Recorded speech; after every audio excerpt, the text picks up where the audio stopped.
پیامبر صلی الله علیه و سلم میگه که من فقیری را دوست می‌دارم، نمیخوام که بدولت باشم. بیماری را دوست می‌دارم، نمیخوام که سالم باشم. تا چی باخی؟ تا بسیاری بدولت‌ها را دیدم امروز یک کارایی را کرده‌اند که اینا جهنم میرن. بسیاری آدمای سلامتی دار را دیدم کلا شکر خدا را به جان آورده‌اند. ایوه من خدا کسل کنه و فقیر کنه. بعض را در جواب گفت که نه این گپ نگو، ما این ده توکل و تفویض داریم، ما این ده تسلیم داریم که هر چیزی ده که خرسندی خدای همو بین سری ما ده شود.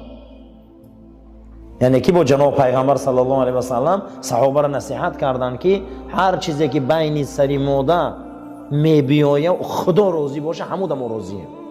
رفته که دمو ثروت خدا راضی باشه چون ما راضی نبودن؟